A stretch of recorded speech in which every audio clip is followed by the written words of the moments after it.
अब आज टॉपिक है राइटिंग ऑफ लॉसेस या डिस्काउंट। एक बात हमें समझनी है कि कंपनी जब भी कोई खर्च करती है तो दो तरह के हमारे सामने एक्सपेंसेस हैं। एक तो नॉर्मल एक्सपेंस ही कहलाता है और दूसरा होता है लॉस। पहले समझ लेते हैं क्या चीज होती है।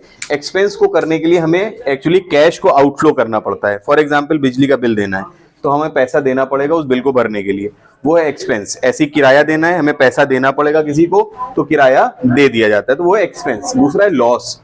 लॉस में एक्चुअली हम किसी को पैसा देते नहीं बल्कि बस हमारा नुकसान हो जाता है, तो इसको करते हैं हम राइट ऑफ। क्या करते हैं? Right of. फॉर एग्जाम्पल हमारे पास नंबर 1 और नंबर 2 दो सोर्स ऑफ इनकम है, ठीक है। यहां पे हमें 10,000 रुपए का प्रॉफिट हुआ, यहां पे हमें 2,000 का, टोटल हमें कितने का प्रॉफिट हुआ?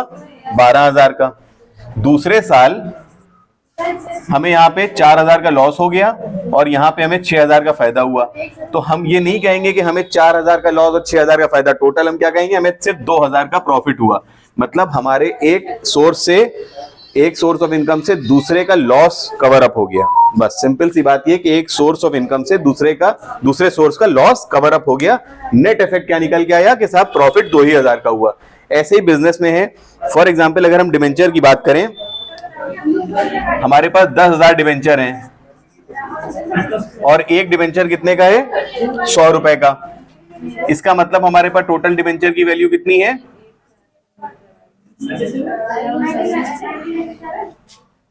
हाँ, 10 लाख रुपए के हमारे डिबेंचर हैं। कहा क्वेश्चन में कि इसके ऊपर 6% का डिस्काउंट है। क्या है? डिस्काउंट।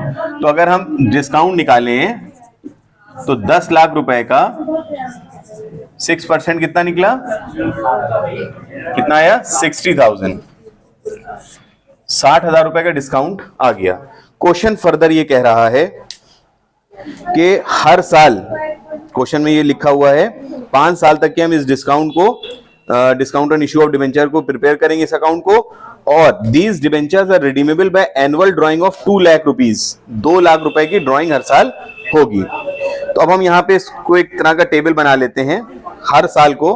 फॉर एग्जाम्पल हमारे सामने 5 साल हैं, 1 2 3 4 5। सबसे पहले साल में हमारे पास डिबेंचर कितने के हैं? डिबेंचर हमारे पास 10 लाख के हैं। क्वेश्चन कह रहा है हर साल 2 लाख की ड्राइंग होगी, तो इसका मतलब नेक्स्ट ईयर कितने के बचेंगे? 8 लाख। उसके नेक्स्ट ईयर 6 लाख, फिर उसके नेक्स्ट ईयर, फिर उसके नेक्स्ट ईयर, और 5th ईयर के एंड में 2 लाख भी रिडीम या खत्म हो जाएंगे यहाँ पे। तो अगर हमारा रेशियो यहाँ पे बनाते हैं हम, रेशियो का कोई रूल नहीं है, सिंपल 5 4 3 2 1। सिंपली जोड़ लेते हैं इसको, 9 12 और 15। ठीक, ये हमारा रेशियो बन गया। तो मतलब अब पहला रेशियो क्या होगा? 5/15, 4/15, 3/15, 2/15 एंड 1/15। सिंपल सही बात यहां पे आ गई। अब हमारे पास डिस्काउंट की जो हम राइट ऑफ करेंगे, डिस्काउंट राइट ऑफ। अब डिस्काउंट था कितने का हमारे पास? 60,000 का। सब में 60,000 लिख देंगे हम।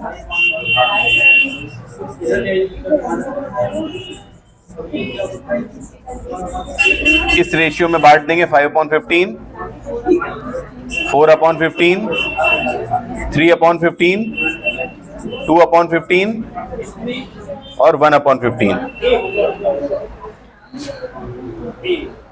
तो अगर हम इस डिस्काउंट को इस रेशियो में बांटे हैं तो हमारे सामने क्या आएगा?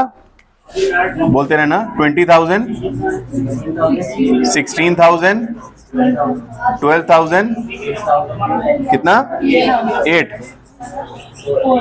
4,000। ये हमारे सामने डिस्काउंट टोटल राइट ऑफ हो गया।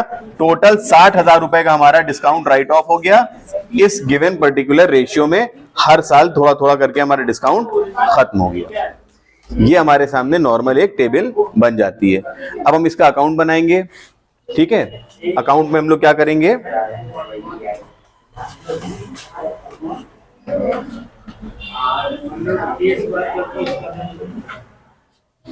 हम लोग अकाउंट बनाएंगे discount on issue of debenture account, discount on issue of debenture account, simply हम यहां पे लिखेंगे टू, डेबिट साइड में टू 8% डिवेंचर अकाउंट, कितने के हैं 60,000 रुपए का डिस्काउंट आया है, ठीक है। फिर हमारा इस साल जो लॉस रिडीम हुआ है साल के एंड में, यहाँ पे अप्रैल 1 मान ली डेट पड़ेगी, तो यहाँ पे 31 मार्च, क्योंकि यहाँ पे डेट कंसिडर नहीं कर रहे इसलिए हमने डेट नहीं डाली है, बाय स्टेटमेंट ऑफ पीएल, या स्टेटमेंट ऑफ पीएल में हमारा पहली बार में आ जाएगा 20,000।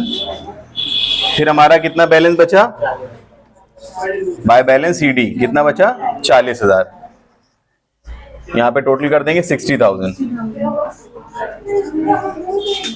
फिर 1 अप्रैल को हम लोग बनाएंगे डेप्रिसिएशन, जैसे बनता था ना वैसे ही।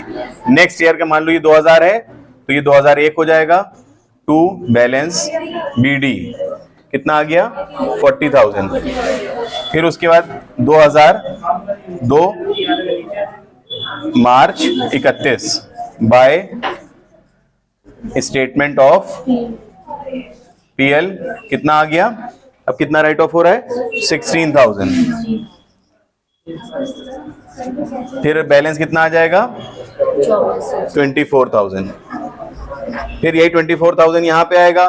फिर उसमें इस साल कितना राइट ऑफ होगा 12, फिर बचेगा 12, फिर यहाँ 12 राइट ऑफ हो जाएगा, 12 में से 8 बचेंगे, 8 4 बचेगा, 4 इधर आ जाएगा, फिर आखिरी में 4,000 भी राइट ऑफ हो जाएगा। तो जो टेबल में हमने राइट ऑफ का सेशन बनाया था, हर बार वो जो अमाउंट इससे पहले टेबल में आया था जो आपने भी देखा, वो यहाँ पे लिखते चले जाएंगे और इस वाले अमाउंट से वो अमाउंट माइनस करके यहाँ जो बैलेंस बचेगा वो नेक्स्ट फॉरवर्ड करेंगे।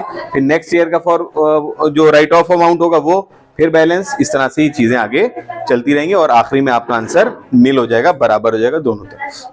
ठीक है ना।